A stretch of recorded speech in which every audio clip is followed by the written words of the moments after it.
ഏതോ ഒരു ശാന്തമായ നദിക്കര മലയുടെ അടിയിൽ സ്ഥിതി ചെയ്യുന്നതാണ് ഭംഗിയുള്ള ഗ്രാമമായ ഉൾട്ടിപ്പൂർ. അവിടെയുള്ള ജനങ്ങൾ സന്തോഷത്തോടെയും സ്നേഹത്തോടെയും ആയിരുന്നു. അവരുടെ ജീവിതം വളരെ സമാധാനപരമായി അവർ ജീവിച്ചു വന്നു. പക്ഷെ ഒരു ദിവസം രാവിലെ അസാധാരണമായി എന്തോ നടന്നു. എല്ലാവരുടെ ജീവിതവും മാറി. ഗ്രാമത്തിലെ ജനങ്ങൾ ഉറങ്ങി എണീറ്റപ്പോൾ അവർ നോക്കി. ആകാശം അവരുടെ കാലിനടിയിലായിരുന്നു, പിന്നെ ഭൂമി തലയുടെ മുകളിലും. അയ്യോ ദൈവമേ, എന്താണ് നടക്കുന്നത് ഇവിടെ? മൊത്ത ഗ്രാമവും തലകീഴായി മാറി. മരങ്ങളൊക്കെ തലകീഴായി തൂങ്ങിക്കിടക്കുന്നു. പിന്നെ മേഘങ്ങളൊക്കെ തറയിലിരിക്കുന്നു. പിന്നെ ഈ മഴ താഴെ നിന്നും മുകളിലോട്ട് നോക്കി പെയ്യുകയാണ്.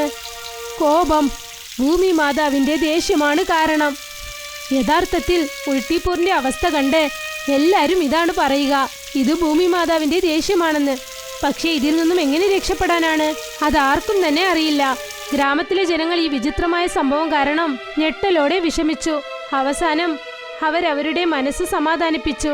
പക്ഷെ അവരിൽ ഒരാളുണ്ടായിരുന്നു, ഈ അവസ്ഥ മാറ്റണമെന്ന് അവൾ കരുതി. മുത്തച്ഛാ, മുത്തച്ഛാ, നിങ്ങൾ എവിടെയാണ്? എന്തു പറ്റി മോളെ? മുത്തച്ഛാ, നിങ്ങൾ എവിടേക്കാ പോയത്? ഞാൻ എത്ര സമയം കൊണ്ട് നിങ്ങളെ വിളിക്കുക? ഞാൻ പുറത്ത് നടന്നുകൊണ്ടിരിക്കുകയായിരുന്നു. നേരാണോ? പുറത്ത് നടക്കുകയായിരുന്നോ? എങ്ങനെയായിരുന്നു എന്ന് പറയൂ. ഇവിടെയാണ് ഉള്ളത്. അത് താഴെ ഇരുന്ന് വരുന്ന മഴയിനെ കണ്ട് വളരെ സന്തോഷത്തിലായിരുന്നു. എന്റെ ജീവിതത്തിൽ ആദ്യമായി ഇങ്ങനെ തോന്നി. മഴ കാരണം എനിക്ക് വളരെ വിഷമമായി ഉണ്ട്. മുൻപ് ഈ ആകാശം മേലെ ഉള്ളപ്പോൾ മുകളിലിരുന്ന് വരുന്ന ഒവ്വൊരു മഴത്തുള്ളിയെയും ഞാൻ വളരെ സന്തോഷമായിട്ട് കാണും. നേരാണ്, ഞാൻ ഇങ്ങനെ ഒരു മഴ കണ്ടിട്ട് പോലുമില്ല. നീ വളരെ ശരിയാണ് പറയുന്നത് മോളെ. വേറെ വഴിയില്ലാതെ നീ ഈ ഉൾട്ട ലോകത്തിൽ ജീവിക്കാൻ വേണ്ടി വന്നു. എന്നെ കൊണ്ട് ഏതും ചെയ്യാൻ പറ്റില്ല. പക്ഷേ ഒരു കാര്യം, നിങ്ങൾക്കൊരു കാര്യം ചെയ്യാനാകും മുത്തച്ഛാ. അങ്ങനെയാണോ? അത് എന്താ മോളെ? ഇതൊക്കെ നമ്മുടെ ഗ്രാമത്തിൽ എങ്ങനെയാ സംഭവിച്ചത്? എങ്ങനെയാ എല്ലാം തലകീഴായത്? ഇതൊക്കെ നിങ്ങൾ എന്നോട് പറഞ്ഞാൽ ഇതിനുള്ള തീരുമാനമുണ്ടാക്കാൻ പറ്റുമോ എന്ന് നോക്കാം. റിങ്കു കേട്ടതുകൊണ്ട് അവളുടെ മുത്തച്ഛൻ ഗ്രാമത്തിൽ നടന്ന വിചിത്രമായ സംഭവത്തെക്കുറിച്ച് പറഞ്ഞു. പല കൊല്ലങ്ങൾ മുൻപ് ഈ ഗ്രാമത്തിൽ വളരെ സന്തോഷം നിറഞ്ഞിരുന്നു. പക്ഷെ നമ്മളുടെ ആ ഗ്രാമത്തില് ഒരു ദേശീയക്കാരൻ മന്ത്രവാദി ജീവിച്ചു വന്നു. ദേശീയക്കാരൻ മന്ത്രവാദി? അതെ, ദേശീയക്കാരൻ. അത് ആ മന്ത്രവാദിന് ഈ ലോകത്തിൽ ഒരു പണിയും ഇല്ല. അവൻ ഈ ഗ്രാമത്തിൽ ഒറ്റയ്ക്കാണ് ജീവിക്കുന്നത്. അവൻ ഒറ്റയ്ക്കുള്ള കാരണം കൊണ്ട് അവന് എല്ലാ ആൾക്കാരനോടും ദേഷ്യം കൂടി. മറ്റുള്ളവരുടെ സന്തോഷം അവനെ കൊണ്ട് കാണാൻ സാധിച്ചില്ല. മറ്റവർ ചിരിച്ചാൽ അവൻ ദേഷ്യപ്പെടും. അവന് വളരെ ദേഷ്യം ഉണ്ടാവും.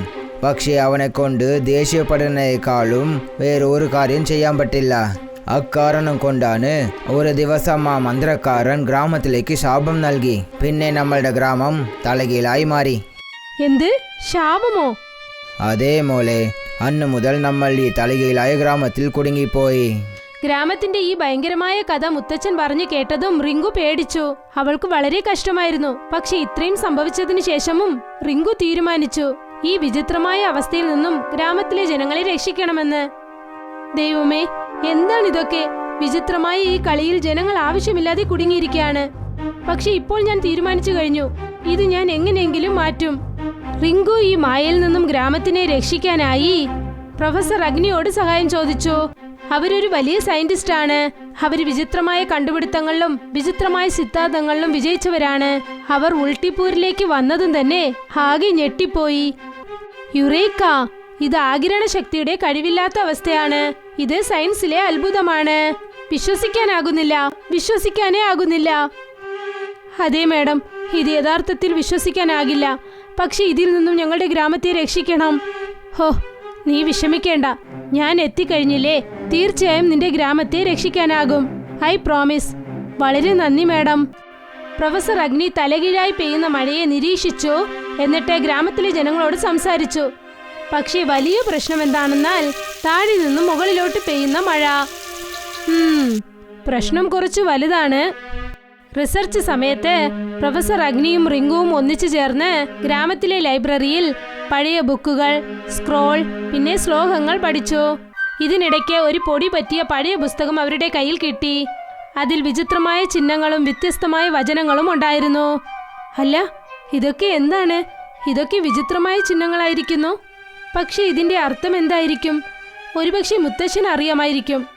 റിങ്കുവും പ്രൊഫസർ അഗ്നിയും അവരുടെ സമയം ഒട്ടും തന്നെ പാഴാക്കാതെ ആ വിചിത്രമായ ബുക്ക് എടുത്തുകൊണ്ട് റിങ്കുവിന്റെ മുത്തച്ഛന്റെ അടുത്തേക്ക് ചെന്നു. മുത്തച്ഛ, ഇത് കണ്ടോ, ഞങ്ങൾ തേടിക്കൊണ്ടിരിക്കുമ്പോൾ ലൈബ്രറിയിൽ ഈ പുസ്തകം കിട്ടി. പക്ഷെ ഇതിലുള്ള മന്ത്രങ്ങളും ചിഹ്നങ്ങളും വചനങ്ങളും ഇതിന്റെ അർത്ഥം ഞങ്ങൾക്ക് മനസ്സിലാകുന്നില്ല. നിങ്ങൾക്ക് ഞങ്ങളെ സഹായിക്കാനാകുമോ? റിങ്കു ചോദിച്ചതുകൊണ്ട് മുത്തച്ഛൻ ആ പുസ്തകം കയ്യിൽ വാങ്ങി. എന്നിട്ടത് സൂക്ഷിച്ചു നോക്കി. അതിൽ എന്ത് എഴുതിയിരിക്കുന്നുവെന്ന് അദ്ദേഹത്തിന് മനസ്സിലായി. റിങ്കു മോളെ, ഈ പുസ്തകം നമ്മളെ ഒരുപാട് സഹായിക്കും. ഈ പുസ്തകം വളരെ അത്ഭുതമാണ്. ഇതിൽ ഒരു മാന്ത്രിക ക്രിസ്റ്റൽ ഹാർട്ട് സ്റ്റോണിനെ കുറിച്ച് പറഞ്ഞിട്ടുണ്ട്. അത് ഉൾട്ടിപ്പൂരിന്റെ മധ്യയിൽ ഏതോ ഒരു സ്ഥലത്തിൽ മറച്ചു വെച്ചിട്ടുണ്ട്. നമ്മൾ അത് കണ്ടുപിടിച്ചാൽ പിന്നെ ഈ തലകീഴായ ലോകത്തിലിരുന്നും നമുക്ക് നിരന്തരമായി മുക്തി കിട്ടും. എന്ത് നേരാണോ? അതേ മോളെ, നേരാണ്. മുത്തച്ഛൻ പറഞ്ഞത് കേട്ടിട്ട് റിങ്കുവിന് വളരെ സമാധാനമായിരുന്നു. ഇത്ര വർഷമായി ഈ ഗ്രാമം ഈ വ്യത്യാസമായ ലോകത്ത് ജീവിക്കുകയായിരുന്നു. അവസാനം അതിൽ നിന്നും പുറത്തു വരാനുള്ള വഴി കിട്ടിയിരിക്കുന്നു. ഇപ്പോൾ റിങ്കുവും മുഴുവൻ ഗ്രാമവും ഹാർട്ട് സ്റ്റോണിനെ തേടി പുറപ്പെട്ടു. പ്രൊഫസർ അഗ്നി തന്റെ മാന്ത്രിക ശക്തി കണ്ടറിയുന്ന മിഷൻ എടുത്തു. അതുപയോഗിച്ച് മുഴുവൻ ഗ്രാമവും സ്കാൻ ചെയ്യാൻ തുടങ്ങി. മാം ഇത് കണ്ടോ, എനിക്കിത് കിട്ടി. ഓ മൈ ഗോഡ്, ഇത് പിന്നെ ഒരുപാട് ദിവസത്തെ കഠിന പ്രയത്നത്തിന് ശേഷം റിങ്കു ഒരു വിധേനെ ആ ഹോട്ട് സ്റ്റോൺ കണ്ടുപിടിച്ചു. അത് തറയിലുണ്ടായിരുന്ന മേഘത്തിനടിയിൽ മറഞ്ഞിരിക്കുകയായിരുന്നു. പക്ഷെ അതിനെ ചുറ്റി 4 വശത്തും മാന്ത്രിക ശക്തിയുടെ കവചമുണ്ടായിരുന്നു. അതിനെ തൊടാൻ ആരെയും അനുവദിച്ചില്ല. ഇത് നമ്മളെ തൊടാൻ പോലും അനുവദിക്കുന്നില്ല. ഇനി നമ്മൾ എന്തു ചെയ്യും? ടെൻഷൻ ആകേണ്ട ആവശ്യമില്ല. എന്റെ കയ്യിൽ ഒരു യന്ത്രമുണ്ട്. അതുപയോഗിച്ച് അത്ഭുതമായ ശക്തി നമുക്കുണ്ടാക്കാനാകും. ആ കവചം നമുക്ക് പൊട്ടിക്കാനാകും. എന്ത് നേരാണോ? അതെ, തീർച്ചയായും. ശരി, വരൂ, ആരംഭിക്കാം.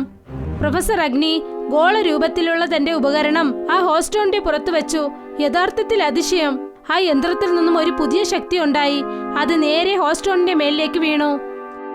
യെസ്, ഇത് വർക്കാകുന്നുണ്ട്. അതെ മാഡം. റിങ്കുവിനോടൊപ്പം ആ ഗ്രാമത്തിലെ ജനങ്ങളൊക്കെ അത് സൂക്ഷിച്ചു നോക്കിക്കൊണ്ടിരുന്നു. അപ്പോഴാണ് ആ ശക്തി മൂലം ആ കവചം പൊട്ടാൻ തുടങ്ങിയത്.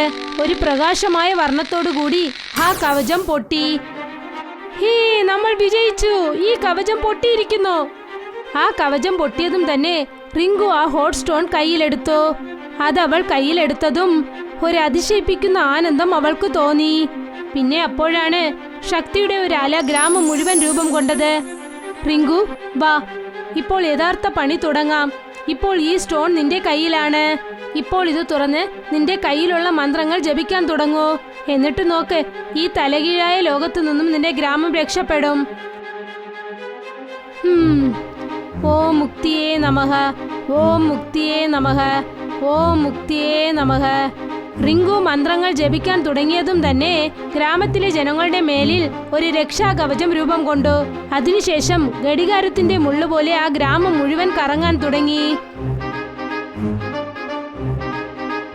ആശ്ചര്യപ്പെടുന്നതുപോലെ ഒരു സംഭവമുണ്ടായി. ഭൂമി തന്റെ സ്ഥാനത്തേക്കെത്തി. ആകാശം മുകളിലെത്തി. എല്ലാം പഴയതുപോലെ മാറി. നമ്മൾ വിജയിച്ചിരിക്കുകയാണ്, നമ്മൾ വിജയിച്ചിരിക്കുകയാണ്. നമ്മുടെ ഗ്രാമത്തിന് മോചനം ലഭിച്ചു. മുത്തച്ഛ, നമ്മുടെ ഗ്രാമം മോചിക്കപ്പെട്ടിരിക്കുന്നു. അതേ മോളെ, അതെ, എന്റെ പൊന്നു മോളെ, നീ ശരിക്കും സാധിച്ചു കാണിച്ചു. യഥാർത്ഥ ഒരുമ, കഴിവ്, പിന്നെ ധൈര്യമുണ്ടെങ്കിൽ എത്ര വലിയ കഷ്ടവും തോൽപ്പിക്കാനുള്ള ആയുധമാണത്. നമ്മൾ എല്ലാവരും ഒന്നിച്ചൊത്തൊരുമയായിരിക്കുകയാണെങ്കിൽ നമുക്ക് ഒന്നിച്ചു മുന്നേറാം. സയൻസ് കൊണ്ടും മന്ത്രം കൊണ്ടും ചെയ്യാൻ പറ്റാത്തതുപോലും ഒരു നല്ല മനസ്സുകൊണ്ട് തീർച്ചയായും ചെയ്യാനാകും.